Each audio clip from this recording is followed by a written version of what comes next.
and welcome to another episode of Aileen's Arcane Archive. I'm your pajamed archivist, Louise, one half of the Ailene Lynn Ray writing team.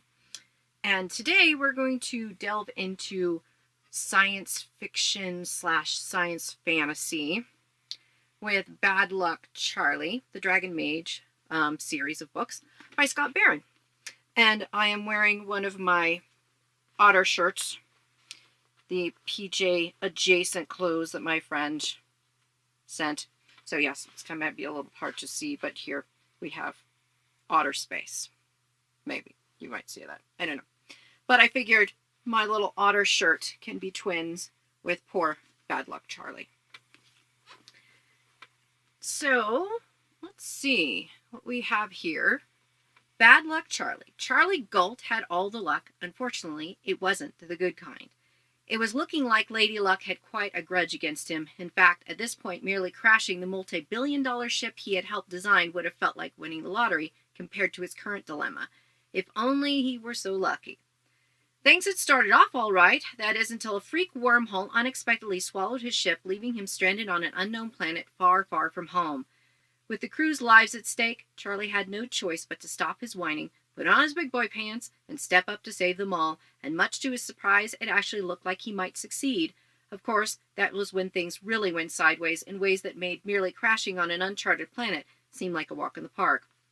Suddenly faced with alien space pirates, talking dragons, and something that seemed very much like magic, Charlie found himself adrift, feeling like a space-age Robinson Crusoe, only his man Friday was a blue-skinned alien, and this wasn't just a desert island, it was a whole new galaxy.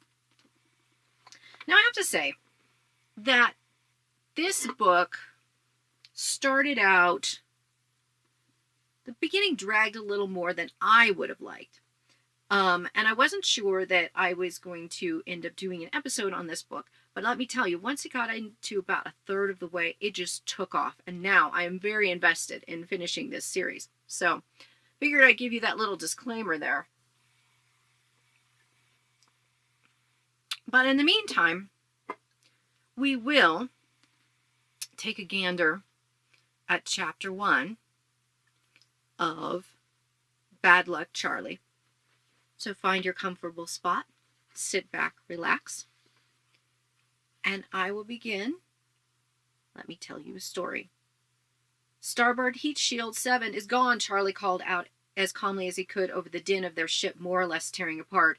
He was going to carry out his duties like a professional if it was the last thing he'd do, and the way things were going, it was starting to look like it might be. Copy that, Captain Renard bellowed over the noise. Gaspari, redirect the primary debris shield to cover as much of Starboard 7 as possible. Pull power from wherever you have to.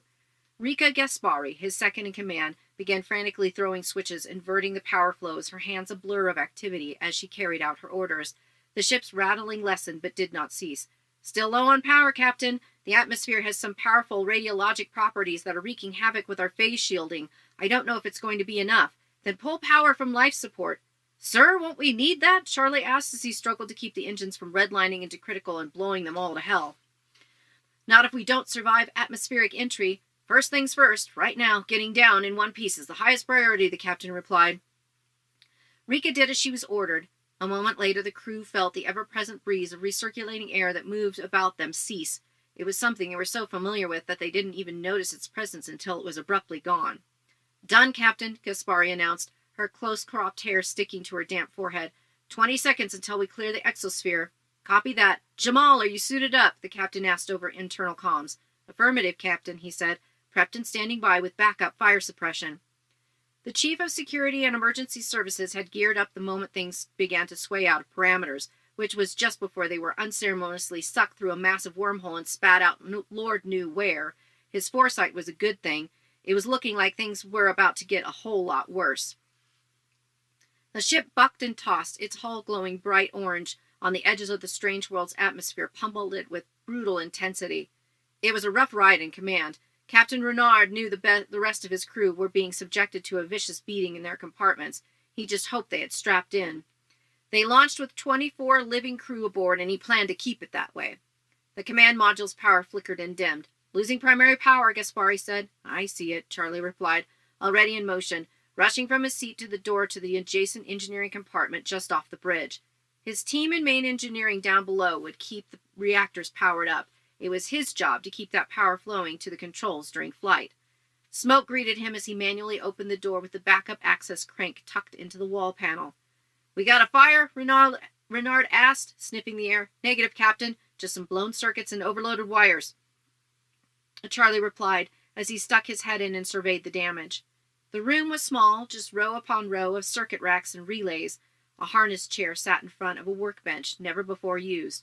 Of course, for the maiden flight of the ship, why would it have been? "The damage looks relatively minimal," Charlie informed them. "Give me a couple of minutes and I'll have it sorted."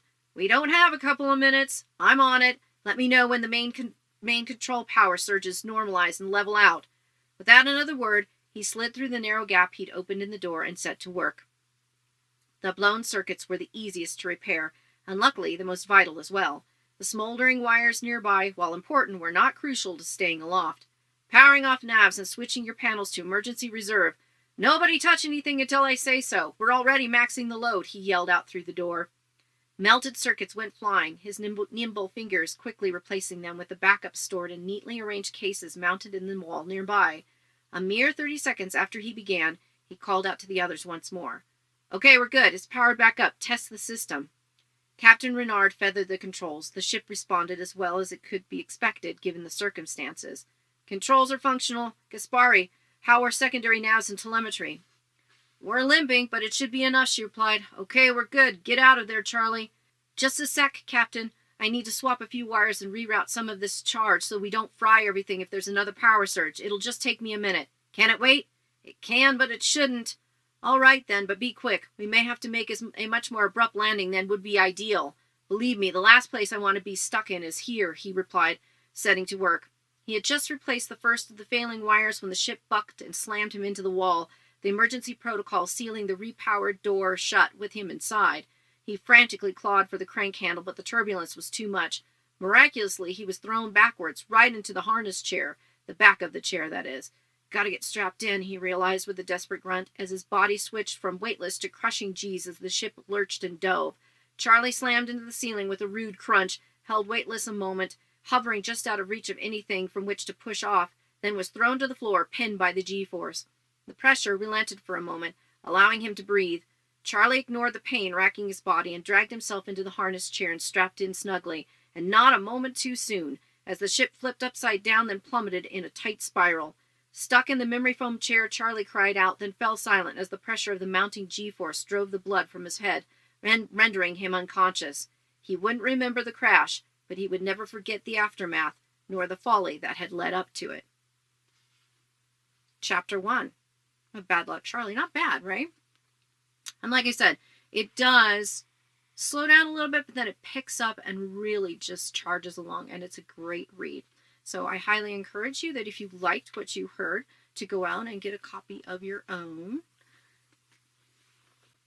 So once again, I thank you for joining me for learning about a new independent author, Scott Barron.